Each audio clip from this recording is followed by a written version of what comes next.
All right. So, if you guys have ever been in a situation where you can't get away from another person because they're either your roommate or your cellmate or your coworker or a family member, this is where you're spending 8+ hours of your day with a person that you're not exactly on terms that you would want to spend time outside of the forced time that you're spending with him. And with that said, I mean, you're going to be around this person when they're cutting their toenails, when they're picking at their zits, when they're washing their tidy whities. And it's an uncomfortable feeling because the more you get to know a person, the more likely you are to dislike a person. This is what happens in most relationships with men who move in with women. The fastest way to start disliking a person is moving in with them. And that's what having a new employee is like. It's someone that moves in to your day home at work.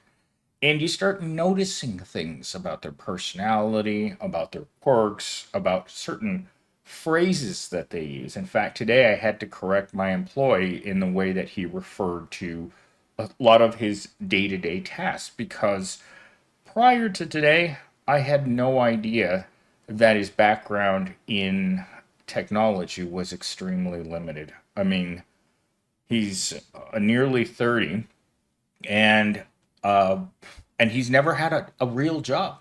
Remember how I keep telling you guys that it's possible to go your whole life without getting a good job? He's a perfect example of this. He has a college degree, but he's worked in retail, warehouse, and food his entire life. And this is why he's been single his whole life. He's what I would call a typical American worker. He's part of the 100 million Americans right now who can't find a better job. This his current job with me is the highest paid job he's ever had in his entire life. He's been minimum wage and disposable since he joined the workforce. And because of that, I understand the feelings. He expresses his emotions a lot. Like I've never had a man person express how they felt at the moment and throughout the day try very hard to live a normal life. So I did a search on things that I've noticed about him, and I put them into the my uh, my talking points creation tool. We all know what it's called, and this is what it pumped out. And I think it was actually straight out of a psychology textbook because as I go through my talking points, you guys are going to realize that we see these people every single day in our lives. And sometimes we scratch our heads and wonder, how are they still here?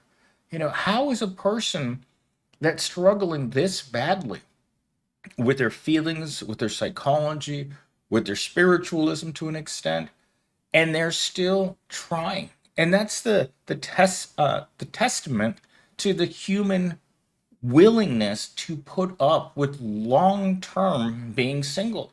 Like I've been single my whole life. I am absolute kryptonite to the ladies. And it's just something I've had to come to accept. And a lot of young men have a very hard time believing that just like not being able to get a good job in their entire lives, they will not be acceptable to any woman they come into contact with for the rest of their lives. And that's why I find it odd because this person's been around the proletariat. He could be the poster child for the proletariat. But because of his awkwardness, nerdiness, even one of my other coworkers that was visiting me today from another job site said, "Man, this guy's a nerd." And I mean, this guy never says anything negative about anyone. And he even pulled me aside. It's like, "What's wrong with him?" And I'm like, this guy has never seen a woman without clothing on in real life. Now, anime, the kind that I'm talking about, that evil anime because I'm staying away from words like that will get my channel taken down. You guys know that. You know, anyone that's come from my other channel knows that I'm here starting this new channel. By the way, I have to thank you guys again for all the support this week. You guys are just incredible. I wish I could hug every one of my subscribers right now. Not really, because, we get into situations where that might be seen as a negative thing. Dr. Disrespect. Poor guy. I feel bad for Dr. Disrespect.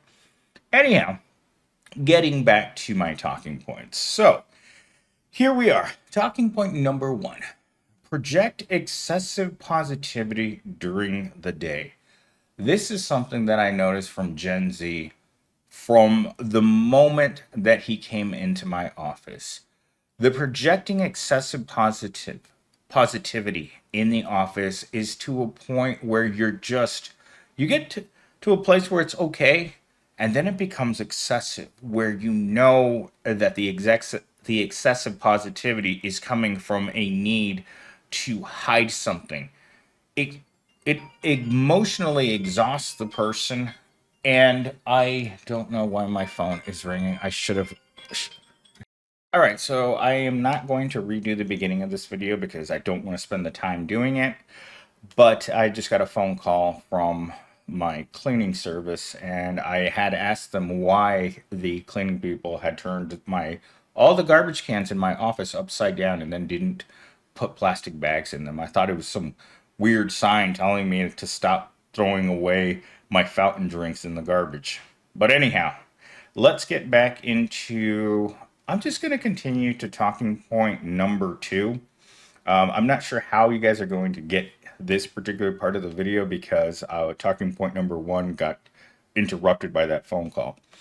So, getting into talking point number two: hiding depression. So, when you hide depression, it's not like it's not going to ooze out of your ears when you're out in public. Depressive people, they have a certain way of carrying themselves in conversation, and if you ever meet excessively positive people, they will steer clear of people who exhibit outwardly depressive signs, especially when it's negative feedback like, why don't you brighten up, smile? You'd look better if you were smiling. Things to that extent, I've heard them my whole life. Because when you walk around feeling miserable like I do, and I have since I was a little kid, people notice that.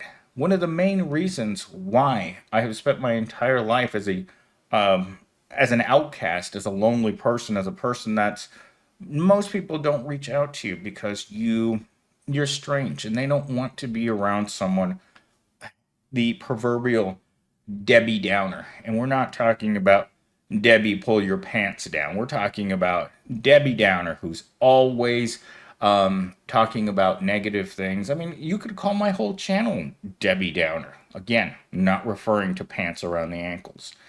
But I just feel like if you're going to walk around being phony, you're internalizing the pain of being depressed by trying to fit in. And this is something that I've noticed about human beings throughout my entire life. This is why fads work. This is why commercials with happy people drinking Coca Cola work. Because you look at that ad and you're like, you know what? If I wore that Nike t shirt, those Nike shorts, those Nike tennis shoes, I might look like that person. That's why they use models in advertising. They want people that present an image of their product as being a way of being included in a larger group, right? We want to fit in. That's why we all walk around with brands on our clothing. Some of us like wearing Nike, some of us like wearing Under Armour, some of us wear Gymshark. I actually don't like the fit of any of my Gymshark t-shirts right now. But it's just something about being let into the group and not feeling excluded that people hide their depression for. Because if you are outwardly depressed, it's something that as human beings we're going to push you aside. And this is what leads to internalization of the pain of sadness and depression. It's one of the main reasons why that, not being able to sleep, why I drink at night. It's the only relief that I get from feeling bad all day long. And it's something I see in Gen Z, except, and I've heard him slip a couple of times on this because I've only known him for about 10 days. Some days he says, "Oh, I don't touch any alcohol." And then every once in a while he'll let slip. It's like, "But if I really want to, if I need something, I'll go to this certain place." And I think to myself, again, it's that excessive positive feelings, but at the same time trying to hide them away from the world, because once you've experienced rejection because you're a person that's outwardly depressed, you learned that doing those behaviors gets you excluded from doing the fun things in life. And it's also the reason why you're excluded from relationships. About four uh, senior managers ago, I had this guy that was in the same way. He's exactly the same personality that I currently have. And I think this industry, this even this particular job, attracts people who have these types of signs. And he would say to me on a regular basis, "Millennial Steam, my ex wife left me because she said it was too hard to be around a person that was always sad." And you know what that does? When someone that you care about that much, or at least you care about them, we don't know what her true feelings were about him. But when you care about someone that much and they leave you because they can't stand being around a person that's never happy, it sends a signal to you, a really harsh signal, that if I behave like that, if I behave how I really feel, no one's going to want to be around me. And I get these vibes all day from Gen Z that that's what he's doing. And I can only imagine how exhausting it must be to continue to internalize that much pain and suffering, a lifetime of isolation and rejection. All right, talking point number three. Not having real friends to confide in exasperates the feelings of loneliness. And that's the problem. It's a domino effect. Because the more lonely you are, the more you want to reach out to people, and they don't want you. And so not having real friends is a very hard thing for most human beings to endure. Like, I myself don't consider myself to have real friends. I've spent almost 99% of my life alone. And the reason for that is simple. It's depression, it's anxiety, it's panic attacks, it's mood swings from a lack of sleep, because I don't know what it is about depression, but you have either two ways of dealing with it. You can have excessive sleep. Like, I used to sleep, constantly. I've had dreams where instead of being awake, and this is how strange these dreams are, I go into a dream to escape being in a world in a dream by going to sleep inside of the dream and then waking up inside of another dream and doing the same thing. Like, I'm waking myself up in up to three different dream stages where it's so real that when I don't like what's happening in one dream, I'll tell myself to wake up inside of the dream because I don't like what's happening. Or maybe something more exciting is happening in another dream. So I will flip back and forth between dreams until I find the dream world that's most suitable to me. But most of the time, I'm sleeping. And it's just like, it's a very strange, what I used to call them nested dreams, because you're dreaming inside of dreams. And I think it was a lot to do with the feelings of extreme loneliness, is that you start to have to develop a social life inside of your dreams. And because many of us don't have environments in which we want to participate, I don't want to go to work every day. I don't want to interact with the people that I have to interact with every day. I would rather not work. I would much rather just do something else. Like lately, I felt like I've needed to be much more creative, but you can't be outside. I mean, it's 115 degrees outside, and it's September in Arizona. I mean, yesterday I went to the airport, and I mean, I just getting to the airport with the temperature. I think yesterday at 113 degrees, and I was like, Jesus Christ, it was ridiculous. But you have a need to be creative, even if you're not the most outgoing, artsy person. I think creativity is something that we don't spend enough of our life on because we're spending most of our life in a soul crushing job inside of a corporation where we're exposed to other people who have to pretend that they don't hate it. That's another thing. We have annual reviews coming up pretty soon. And every single person that I've asked about this time at work says the same thing. They can't stand it. And again, there's a place where it comes out, where the illusion is broken that everyone is happy at work and everyone is happy to have a job and everyone wants to get along with everyone. That's not the reality of nearly all jobs.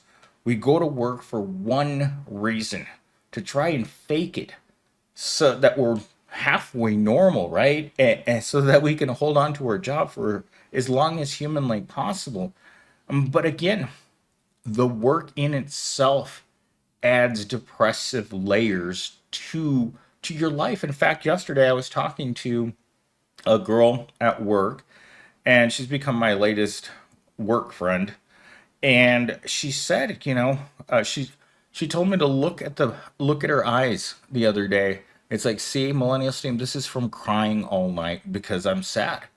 And I thought to myself, this is really strange. Normally we don't tell people these things.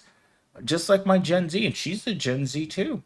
And she's one of those people that works really hard at number one, not having to come into the office and deal with people in real life. In fact, coming back to this same topic, there was a student that I saw that was sitting in a corner in a hallway this morning when I got to work. Because every morning when I get to work, I go and I fill up my water jar because I want to drink more water throughout the day. So it's the first thing I do. Sometimes I go and I set my bag down in my office, and sometimes I walk from the car directly to the break room to get my daily water in before I sit down, because sometimes I may sit down at my desk and there may not be enough time for me to be able to go back to the break room to get water. And I don't like drinking warm water.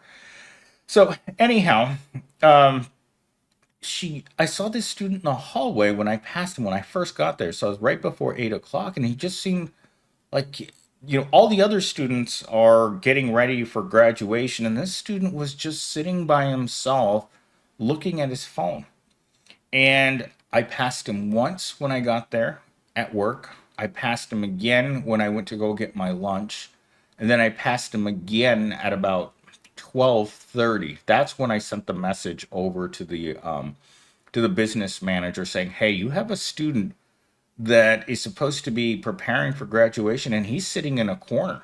He just kind of glared at me every time I walked past him, and I'm like, someone needs to go check on that guy because these kids are paying a lot of money to be here. And she said to me, "Millennials team, I saw him too."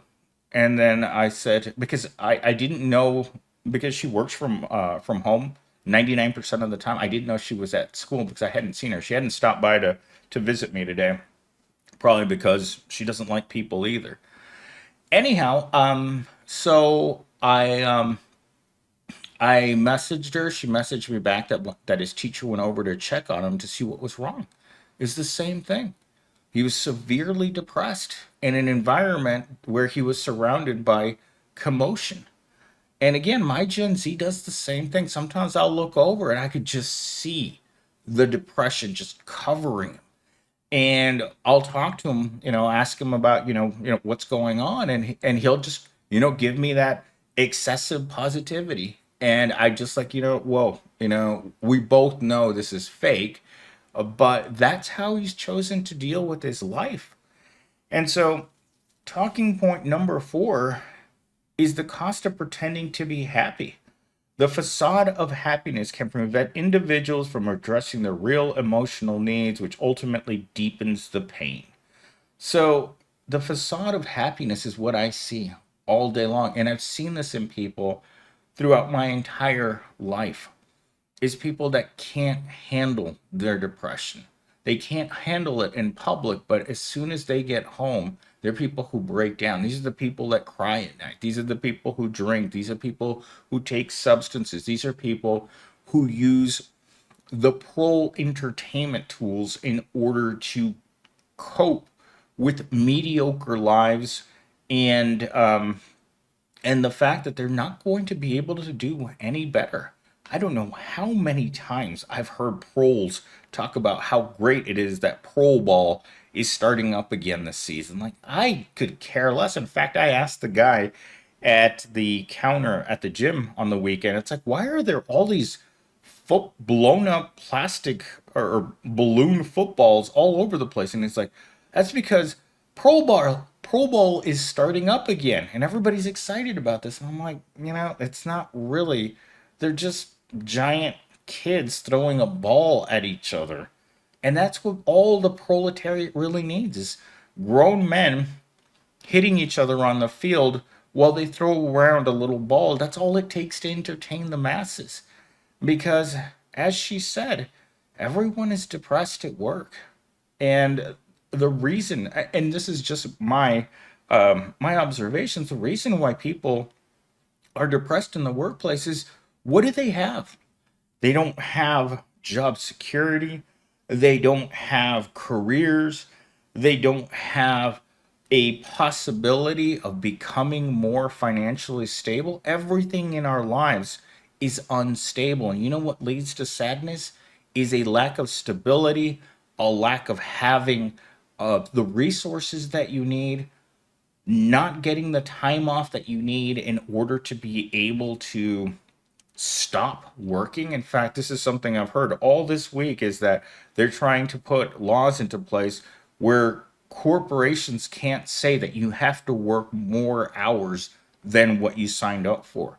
The 40-hour work week is trying to be enforced because too many corporations expect or demand that workers put in that 10 to 20 extra hours a week of work and not get paid for it.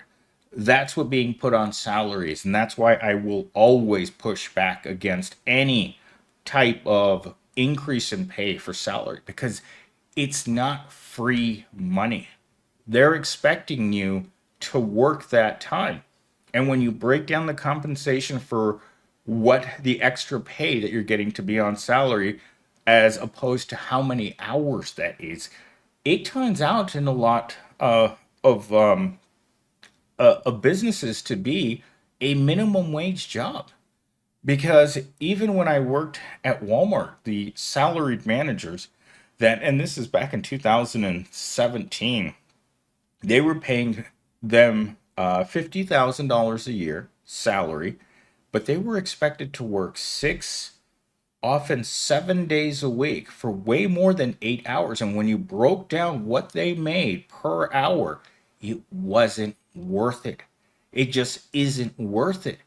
And that's another place in which it causes severe depression. In fact, I was talking to one of the techs this morning, and he's like, Millennial Steam, I've worked for 14 days in a row.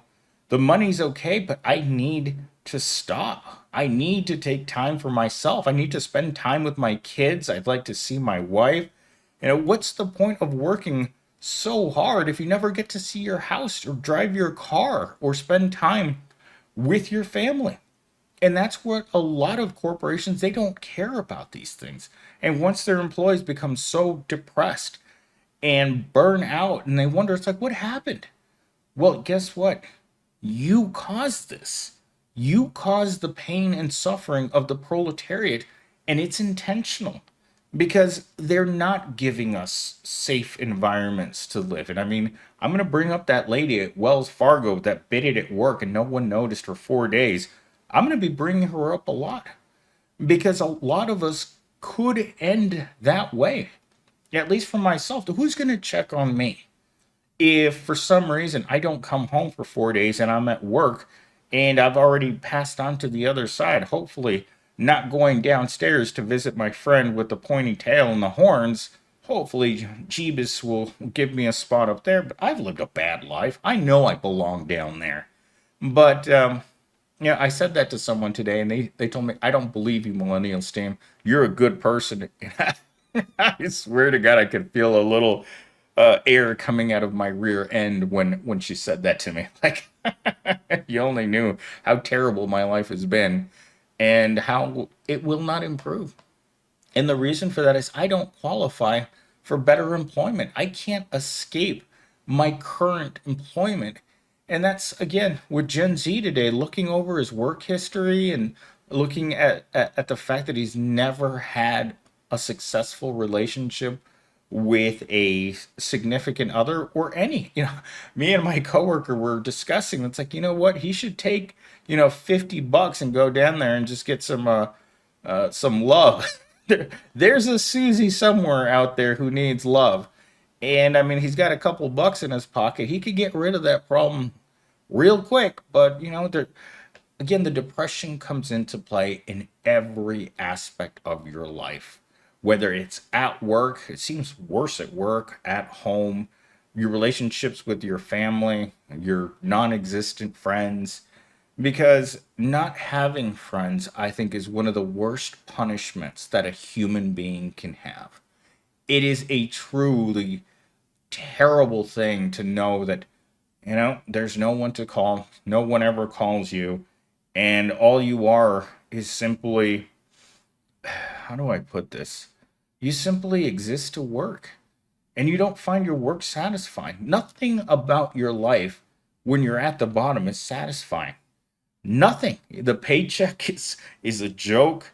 Your manager's a joke. The type of work you do is a joke. The humiliating uniform's a joke.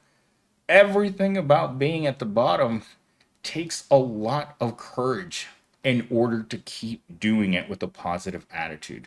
And I'm talking about a real positive attitude, which is, I think, for the proletariat, an imaginary situation in which you have a positive attitude when you look at everything around your house that's not good. All right, so let's see. I think that was my final talking point.